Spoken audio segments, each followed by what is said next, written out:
AITA for walking out after my fiancée's prenup stunt left her stuck with the wedding bills? I'm Colin, 41, and until that dinner, I was 6 months away from marrying Tessa. I'm the kind of person who keeps spare batteries in the junk drawer, saves reservation receipts without thinking about it, and reads cancellation policies before clicking confirm. I had never considered those habits especially useful. Tessa used to tease me about them. "You're preparing for a power outage and a tax audit at all times," she once said. I told her somebody had to know where the flashlight was. For most of our relationship, that difference between us seemed harmless. Tessa was confident, fast-moving, and good at making decisions. I was slower. I liked to think things through. When we started planning the wedding, I assumed those traits would balance each other. Instead, I gradually became the person who paid more, questioned less, and told himself that every uncomfortable moment was just wedding stress. I loved her seriously. That was the truth I had to keep reminding myself of later, because the ending made everything before it look fake. It wasn't all fake. We had good years. We had quiet Sunday mornings, long grocery store debates about cereal, and nights when we stayed up talking about what kind of marriage we wanted. At least, I thought we were talking about the same marriage. Tessa was 34 and liked to describe herself as practical. She said romance mattered, but romance without planning was just irresponsibility with candles. I admired that about her at first. When she suggested a prenup early in our engagement, I told her I was open to it. "Seriously?" she asked. "Sure. We both have things from before the relationship. We should both understand what happens if life goes badly." She seemed relieved, hugged me, and said, "This is why I'm marrying you. You're mature." I asked when she wanted to sit down and discuss the basic terms. "After we get through the venue stuff," she said. A few weeks later, I brought it up again while we were eating takeout at the kitchen counter. "Not tonight," she said. "I'm exhausted." The third time, she said Graham, a lawyer she knew through family connections, was putting together thoughts. I asked whether I should find my own attorney. "Eventually," she said. "Let's not turn it into a battle before we even know what we're talking about." That answer should have bothered me more than it did. Wedding planning gave me plenty of other things to focus on. The venue required a large deposit. The caterer wanted another payment to lock in the date. The planner sent invoices that seemed to multiply every time I opened my email. Tessa promised we would split the major expenses according to the plan we had made together, but she was often between transfers, waiting for a refund, or moving money from one account to another. I covered things because deadlines were real and because I believed she would settle her share later. The venue deposit came from me. So did most of the catering deposit, the wedding insurance, the planner's initial fee, and several smaller payments that did not feel small when added together. Whenever I brought up the growing imbalance, Tessa did not exactly refuse to discuss it. She just made the conversation emotionally expensive. "I thought we were building a life," she would say. "We are. I'm asking when your half is coming." That tone makes me feel unsafe. I would immediately soften my voice, explain that I was not accusing her of anything, and somehow end the conversation apologizing for making finances feel transactional. Then another invoice would arrive. She also started changing plans without telling me. She replaced a photographer after we had already approved one. She upgraded the dinner package because Lauren, her best friend, thought the original menu felt cheap. She moved the florist budget around and told me after the new agreement had already been signed. When I objected, she said, "You keep saying you don't care about the details." I said I didn't care whether the napkins were ivory or cream. That doesn't mean I don't care what things cost. You care now because I made the decision. That was how arguments with Tessa worked. The subject moved until I was defending my character instead of discussing what had happened. Lauren encouraged it. She had been Tessa's closest friend for years and treated our relationship like a contest Tessa was supposed to win. At dinner once, after I paid the bill, Lauren raised her glass and said, "Colin knows he's lucky. Smart man." I laughed because everyone else did. Another time, when Tessa mentioned that I wanted to review the wedding budget, Lauren said, "Don't let him overthink it. Men love spreadsheets when they want to kill joy." I told myself she was joking. Nolan, Tessa's older brother, was less playful. He asked direct questions about money. Which wedding deposits were refundable? Whose name was on the venue agreement? Was the wedding savings account joint? Had I added Tessa as an authorized user on any cards? I finally asked him why he was so interested. "I'm looking out for my sister," he said. "I'm marrying her, not applying to manage her trust. He stared at me for a second and said, "Good. Then none of this should bother you." That sentence came back to me later. The engagement dinner was Tessa's idea. She called it a formal celebration for close friends and family before the final months of planning got hectic.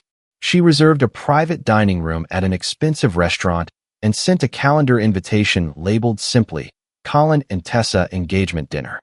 There was no mention of a lawyer.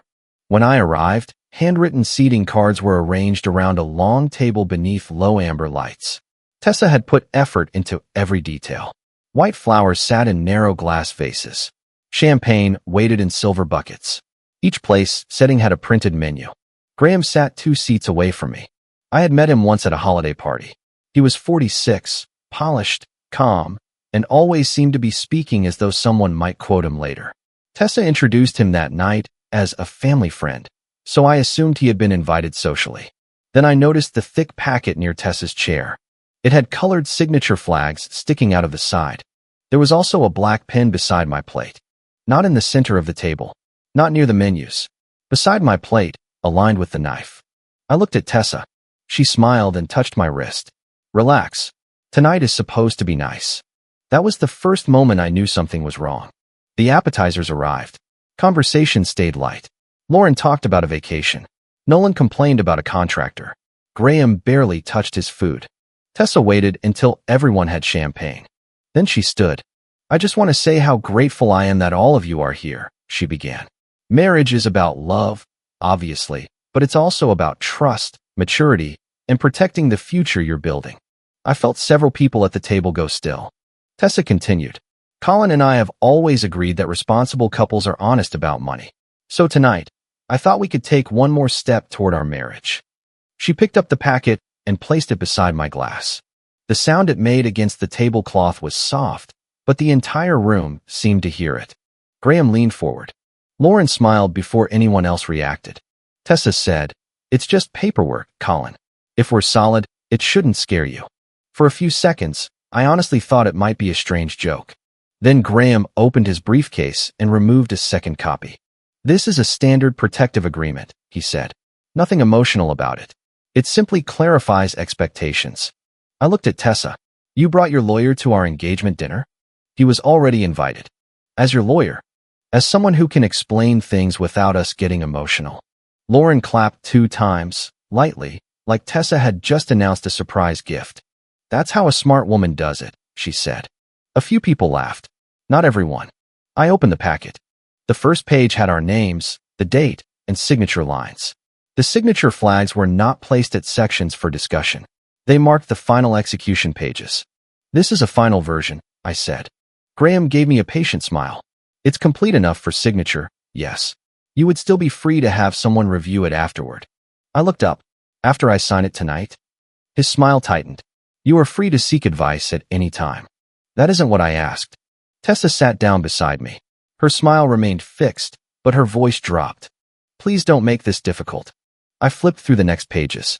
I am not a lawyer, but I can read plain English. The agreement protected everything Tessa owned before the marriage, including any future appreciation connected to those assets. That part did not bother me. I expected the same protection for my premarital assets. It was not there in equal form. Another section said that assets acquired during the marriage would be considered separate if titled in Tessa's name, regardless of who contributed to them. A different clause required me to waive claims to certain marital property. There were obligations assigned to me for shared expenses that continued for a period after separation, but no matching obligations assigned to her. Then I reached the wedding expense language. My payments were described as voluntary, non-refundable contributions toward the contemplated marriage. I read it twice. There was also a financial penalty if I canceled the wedding after signing. I turned to Graham. Why would I agree that everything I've already paid is a non-refundable gift to Tessa? It prevents later disputes. Only by deciding the dispute in advance. Nolan leaned back in his chair. My sister has a right to protect what's hers. So do I. No one said you didn't. The agreement says it. Tessa put her hand over mine. To anyone watching, the gesture probably looked comforting. Her fingers pressed hard against my knuckles. We can adjust small details later, she said. Then why are you asking me to sign now? It's a gesture of good faith. I looked around the table. Lauren was watching me with open amusement. Nolan had the expression of someone waiting for a negotiation to go his way. Graham had brought multiple copies and a professional pen.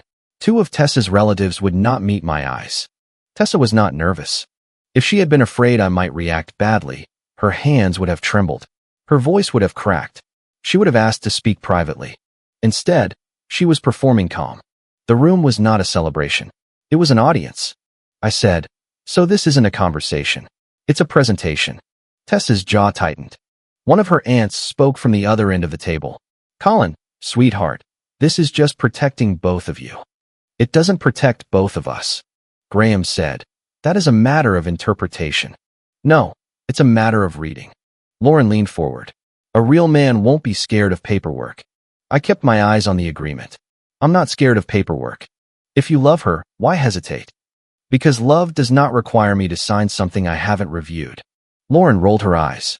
"You're making this about your ego." I looked at Tessa again. "Did you tell everyone this was happening?" She hesitated for less than a second. "That was enough. I told the people closest to me that we were taking a mature step." "Did you tell them I had never seen the document?" "You knew we were getting a prenup." "I knew we were supposed to discuss one." Graham folded his hands on the table. "No one is forcing anything. We're simply clarifying expectations. A signature tonight would show good faith, and then both parties can move forward without suspicion." "Suspicion of what?" No one answered immediately. Then Tessa said, "Of motives." There it was. Not protection. Not planning. Motives.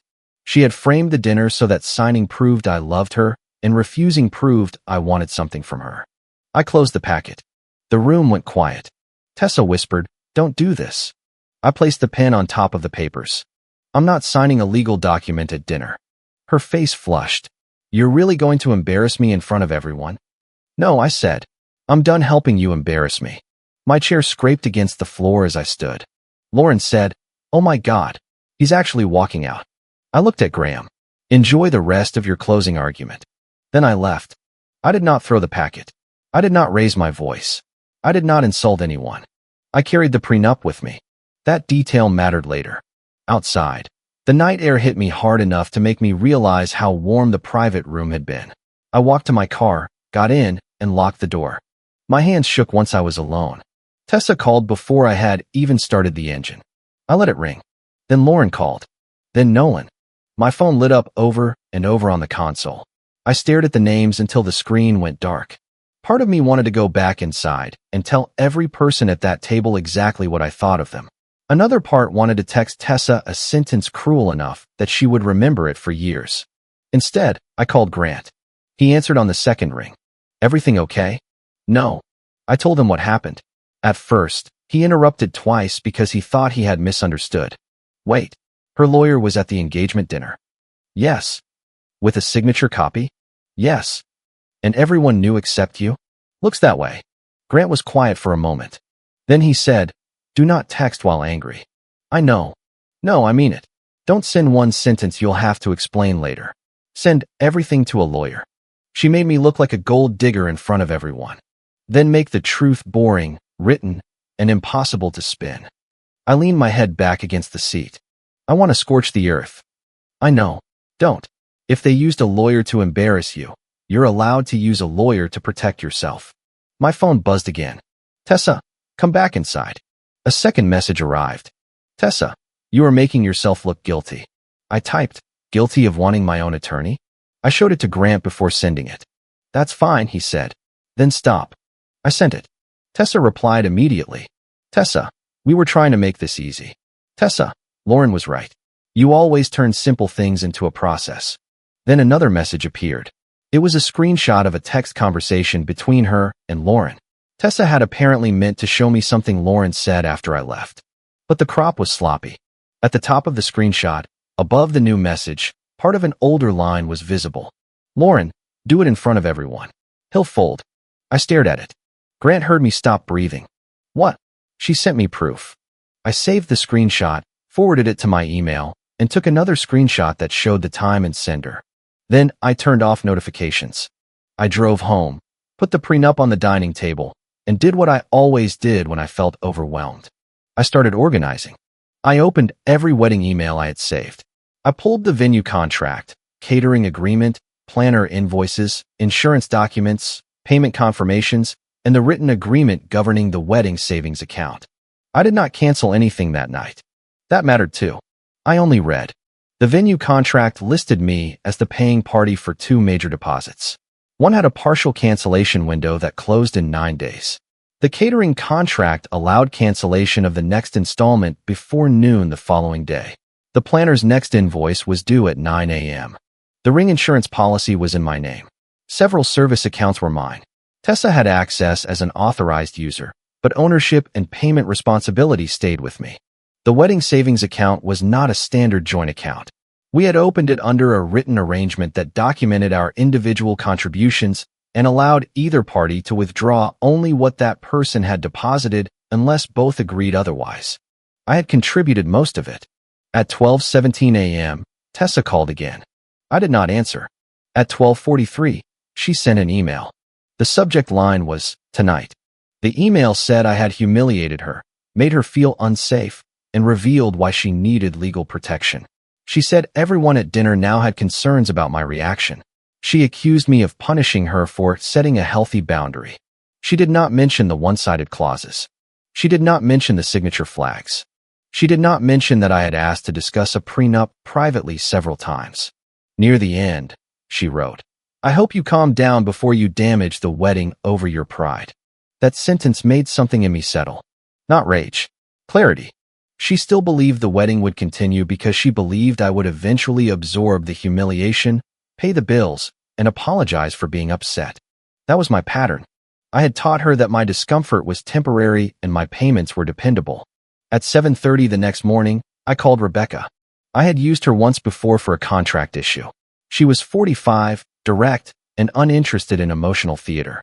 When I told her I needed urgent advice about a prenup and wedding obligations, she offered me a meeting that morning. I arrived with the prenup, printed emails, payment records, the screenshot, and a list of upcoming deadlines.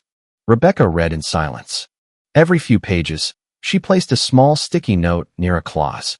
After 20 minutes, she looked up. "Did you have an attorney present?" "No."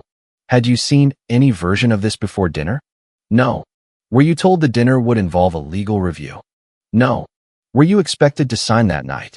There was a pen beside my plate. She looked at the signature flags. "That answers the question."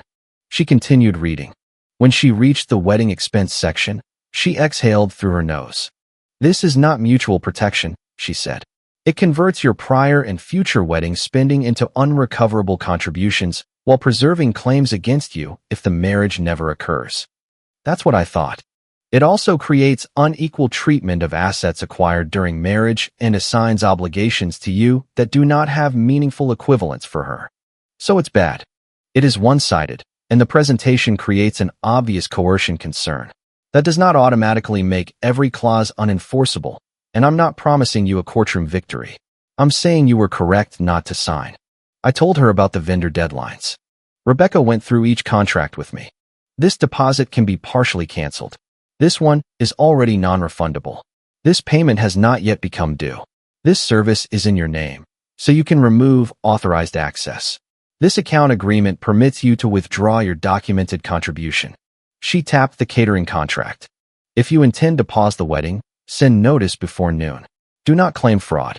Do not accuse anyone of crimes. Use the contract language. I asked whether separating the money would look retaliatory. "It will be described as retaliatory," she said. "That is different from being unlawful." She leaned back. "Colin, are you ending the engagement?"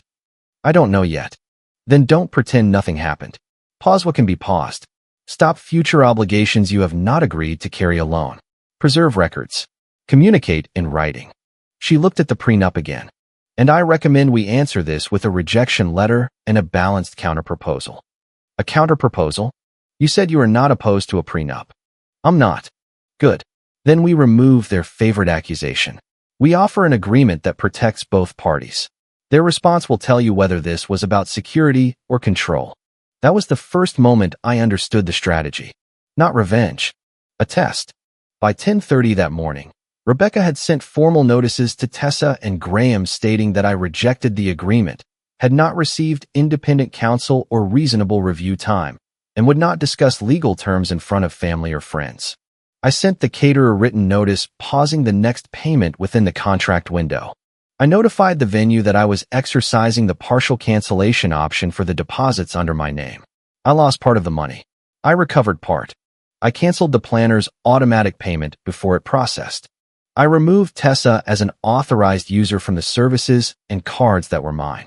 I transferred my documented contribution out of the wedding savings account according to the written account agreement.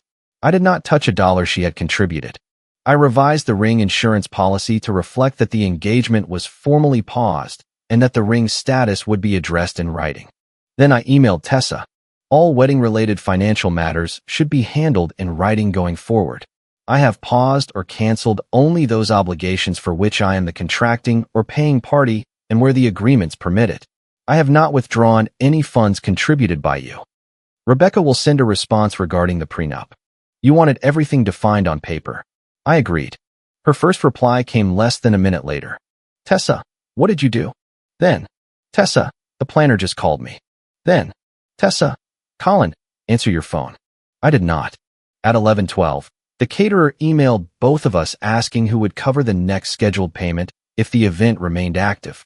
At 11:25, the venue confirmed the cancellation adjustment and explained the amount that would be forfeited. At 11:41, the planner said work would not continue until the outstanding invoice was paid. By noon, I had 11 missed calls from Tessa. At 12:07, she left a voicemail. You are destroying our wedding because I asked for basic security. Do you understand how insane that is? Call me before this gets worse. I listened twice. Then I saved it with the other records. I was not proud of how satisfying the vendor emails felt.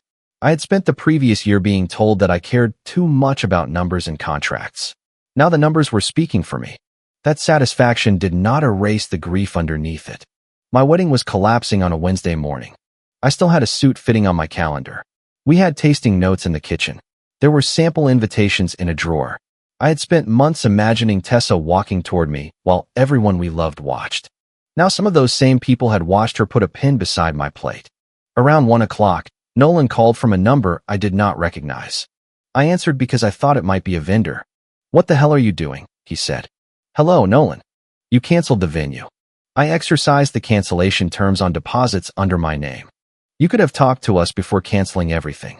I tried to talk to Tessa privately about the prenup several times. This isn't about the prenup. You're punishing her. No. I stopped funding a wedding that is currently paused. You benefited from being with her too. I almost laughed. What does that mean? It means you don't get to act like you're the only one who put something into this relationship. I'm not acting like that. I withdrew only my documented contribution. You're being greedy. Read the agreement your sister asked me to sign. I know what it says. Then explain why my wedding payments become non-refundable contributions while I still take on future obligations. He went quiet. I continued. Explain why assets acquired during marriage are protected if titled to Tessa, but not equally protected if titled to me. That's legal wording. Yes, that was the point of reading it. He hung up after telling me I had made things worse. An hour later, Graham left a voicemail. His tone was professional at first. Colin, this is Graham. I understand there has been significant activity regarding wedding funds and vendor arrangements. Your response appears disproportionate, and I would encourage cooperation before the optics become more difficult for everyone. He paused. We expected some signature momentum while the family was present, but no one intended to pressure you. This can still be resolved quietly. Please have your counsel contact me. I replayed one sentence. We expected some signature momentum while the family was present. I forwarded the voicemail to Rebecca. She called me 5 minutes later. He should not have said that. I noticed. It does not prove every legal conclusion by itself, but it strongly supports your account that the setting was selected to increase pressure. Can we use it? We can preserve it and reference it. Do not threaten him with it. Let me handle the communication. Later that afternoon, Tessa sent a long message. She said she had been advised not to talk to me directly, then continued talking to me directly for 6 paragraphs. She said the agreement was designed to protect her because she had heard too many stories about women losing everything. She said my reaction confirmed that she had been right to worry. She accused me of trying to financially corner her into abandoning the prenup. I replied with one sentence. I will sign a fair prenup after private review by independent counsel for both of us. She did not answer for 3 hours. Then she wrote, Tessa, that's not the point. I stared at those words. That's not the point. Rebecca's balanced draft was ready 2 days later. It was not romantic. It was not supposed to be. It protected both of our premarital assets. Personal debts stayed personal. Property acquired during marriage would be treated according to documented contributions and jointly agreed ownership. Neither person could impose penalties for refusing to sign without independent legal advice. Wedding expenses would be tracked clearly, and any repayment obligations had to apply equally. Rebecca also included a reasonable review period and separate signature dates after both sides had counsel. When she sent it to Graham, she wrote, This proposal reflects the stated objective of mutual financial protection. Graham acknowledged receipt, but did not respond to the substance. Tessa responded emotionally. She called the draft hostile, even though it imposed fewer penalties than hers. She said contribution-based treatment of marital assets made her feel like I was planning for divorce. I reminded her that she had presented a divorce agreement beside my champagne. She said that was different because she was protecting herself. The next week was a slow collapse of assumptions. The private dining room bill had not been charged to me because Tessa had made the reservation under her own name. She had apparently expected me to pick it up at the end of the night, as I usually did. When I left, she told the restaurant to send her the final bill. She called that expense another financial attack when she mentioned it later. The florist contacted her because the planner had stopped coordinating vendors. The caterer would hold the date only if someone paid the missed installment. The venue made clear that restoring the original reservation terms would require a new payment. Some money was simply gone. The portion of the venue deposit outside the cancellation window was lost. The planner kept the non-refundable initial fee. I accepted those losses because they were cheaper than continuing blindly. Tessa's family covered some immediate costs because they believed the wedding would resume once I calmed down. I did not calm down in the way they expected. I became calmer. There is a difference. I stopped arguing by text. I stopped defending myself to every mutual friend. When someone asked why I had walked out, I said, I was presented with a final prenup at dinner without prior review or independent counsel. It was one-sided. I declined to sign. A few people pushed. One friend told me I had overreacted by touching the wedding money. I sent him a screenshot of the clause calling my payments non-refundable contributions and asked, Would you sign this before dessert? He did not answer that question. 2 days later, he wrote, I didn't realize that was in there. Lauren was louder at first. She told people I had panicked because I could no longer get access to Tessa's future. She described my cancellation notices as financial abuse. She said Tessa had only wanted security. Then Rebecca included Lauren's text in a written timeline sent to Graham. Do it in front of everyone. He'll fold. After that, Lauren stopped posting vague comments about weak men and strong women. She also stopped contacting me. Nolan continued defending Tessa, but his language changed. He went from calling the agreement standard to saying it was only a starting point. I asked him how a document with final signature pages and flags could be a starting point. He said Graham had probably been overprepared. Graham, meanwhile, became much more careful. Every message came through email. He no longer mentioned optics or signature momentum. His responses referred to miscommunication regarding the intended purpose of the gathering. Rebecca replied, The calendar invitation identified an engagement dinner. It did not identify a legal review. Graham did not address that point. 10 days after the dinner, Tessa asked for a family meeting so we could talk like adults. She wanted her parents, Nolan, Lauren, and Graham present. I said I would attend only if Rebecca attended too. Tessa objected immediately. This is supposed to be personal, she said. It stopped being personal when you brought your lawyer to dinner. She accused me of escalating. I told her the meeting would happen with both attorneys or not at all. She agreed. We met at Tessa's parents' house on a Sunday afternoon. The same people who had been confident at the restaurant looked tired now. Tessa sat at one end of the dining table with her parents. Nolan sat beside her. Lauren was farther down, holding a glass of water she barely touched. Graham had a legal pad in front of him. Rebecca and I sat across from them. I brought a neat written breakdown of wedding expenses, refunds, losses, and remaining responsibilities. No dramatic display. No giant binder. Just copies of the relevant pages and a simple timeline. Tessa started before anyone else could speak. "I want to say that I'm willing to forgive how you reacted," she said. Rebecca glanced at me, but did not interrupt. Tessa continued. "I understand you felt surprised. But canceling payments, pulling money, and turning our friends against me was cruel. If we are going to repair this, you need to acknowledge that." I waited until she finished. "I did not turn anyone against you. You sent private messages around. My attorney sent relevant evidence to your attorney. You knew Lauren's text would humiliate me." I looked at her. "You brought an audience to pressure me. Don't complain because the audience stayed for the truth." Her father shifted in his chair. Nolan said, "You could have handled this privately." I tried. Tessa delayed every private conversation. Then she chose witnesses. "Nobody was trying to trap you." Rebecca spoke for the first time. "Then we should be able to resolve the factual issues quickly." Her voice was calm enough to make the room quieter. She placed the original prenup on the table. Colin had no independent counsel present. He had not received the agreement before the dinner. He had no reasonable review period. The document was presented in final signature form. Several terms imposed obligations on him without equivalent obligations on Tessa. Graham said. The agreement was open to revision. Rebecca turned one page toward him.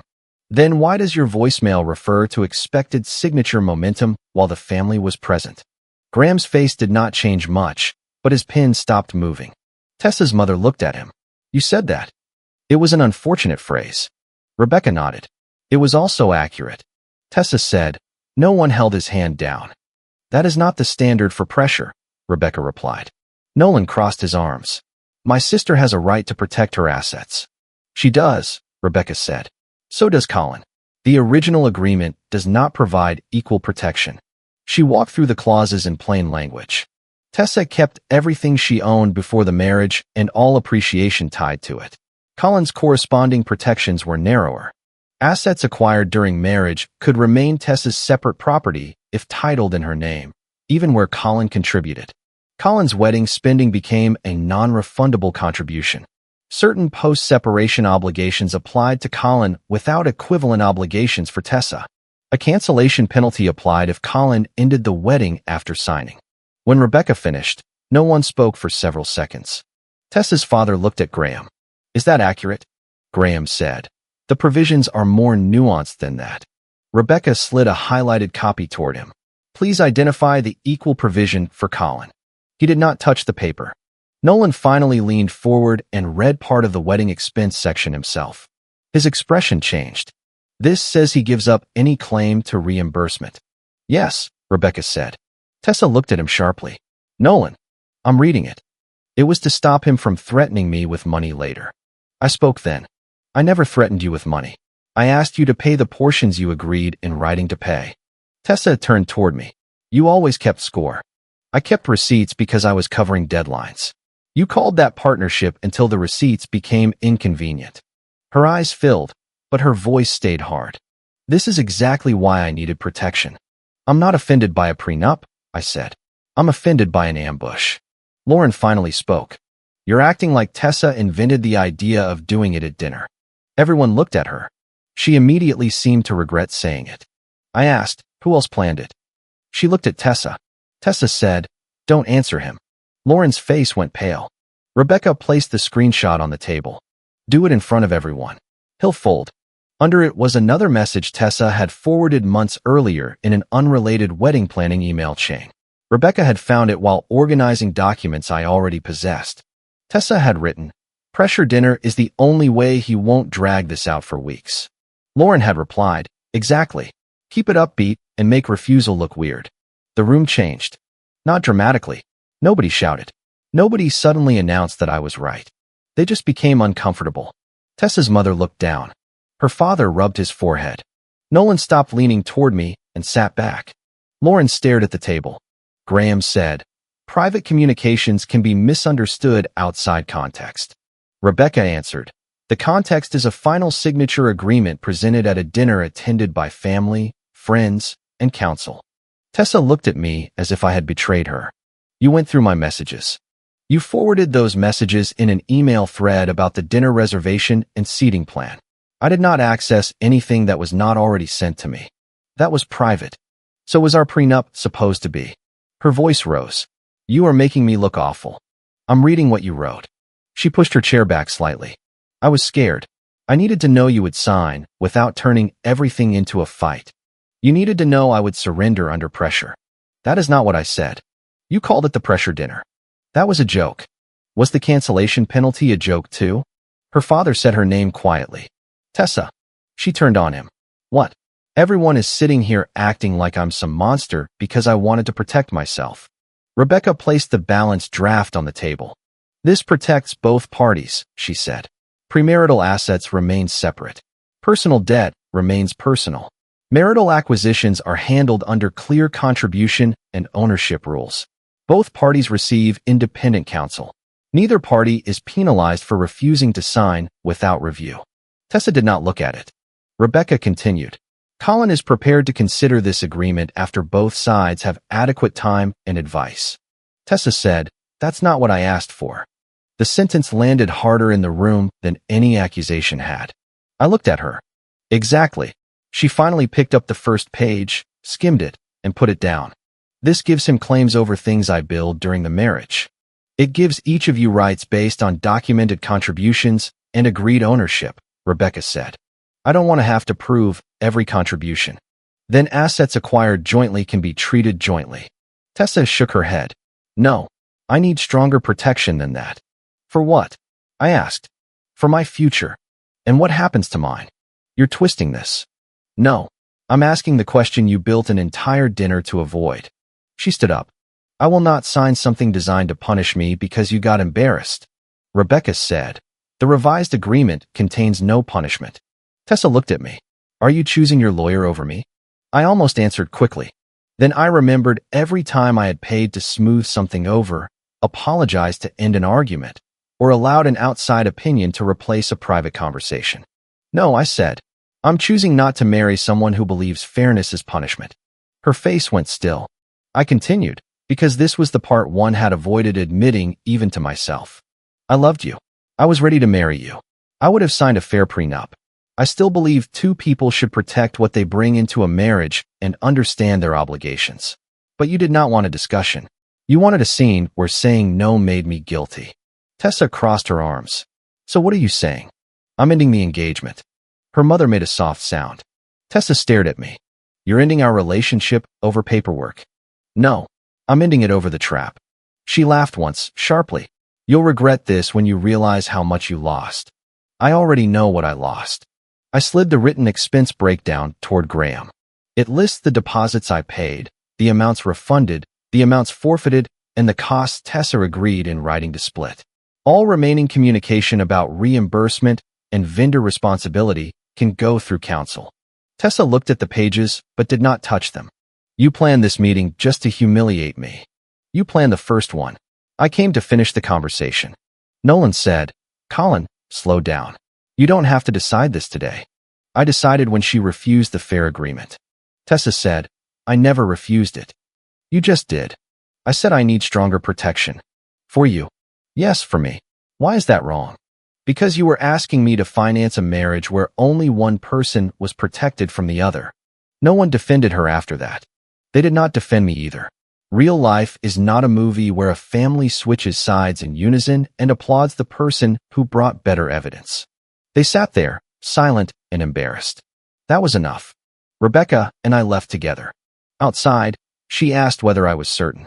No, I said, but I'm done pretending uncertainty means I should stay. The cleanup took months. The ring issue was handled through counsel. The insurance policy was canceled after ownership was resolved. I recovered some wedding money and lost some. Tessa eventually reimbursed part of the expenses she had agreed to split, but not all of them. Rebecca advised me that pursuing every remaining dollar would cost more than it was worth, financially and emotionally. I let some of it go. That was not forgiveness. It was arithmetic. The venue booked another event on our date. The caterer released the reservation. The planner kept the initial fee and moved on. The invitations were never printed. Tessa's family paid the private dining room bill and several vendor charges they had assumed I would cover. Nolan never apologized, but he stopped calling me greedy. The last message I received from him said, "I still think you went too far, but the agreement should have been more balanced." That was as close as he was willing to get. Lauren disappeared from my life completely. A mutual friend later told me she had claimed her text was taken out of context. I asked what context made "do it in front of everyone" Hillfold sound better. There was no answer. Graham remained professionally polite. His final communication referred to the dinner as an unsuccessful attempt at informal resolution. Rebecca laughed when she read that. "Informal," she said, "with signature flags." Some friends thought I had protected myself. Others believed canceling payments so quickly was too aggressive. One told me I should have waited a week before touching anything connected to the wedding. Maybe he was right about the timing. I can admit that part of me enjoyed the reversal. Tessa had assumed I would keep paying while she decided whether my reaction was acceptable. Watching that assumption fail felt good. I am not proud of enjoying it, but I will not lie about it. I also know I ignored warning signs. I treated patience like a moral achievement, even when it was just avoidance. I paid more because discussing money became exhausting. I let Lauren insult me because confronting it would have caused a scene. I accepted Tessa calling ordinary questions unsafe because I wanted to prove I was gentle. Being calm does not mean being endlessly available for manipulation. Months after the engagement ended, I found the original restaurant reservation receipt in an email archive. Tessa had booked the private room, selected the seating arrangement, and added Graham to the final guest count 3 weeks before the dinner. The notes field included one sentence: "Place legal guest near Colin." I stared at it for a long time. Not because it changed anything. It only confirmed what I already knew. The hardest part was accepting that I had not lost the future we were building. I had lost the future I thought we were building. Those were not the same thing. I would still sign a prenup with the right person. I would do it privately, with separate lawyers, enough time to review every clause, in terms that treated both people like adults instead of one person like a threat. I did not walk away because of a prenup. I walked away because she turned our future into a trap and expected me to call it love. If you liked it, don't forget to leave a comment and support the channel by subscribing. See you in the upcoming stories.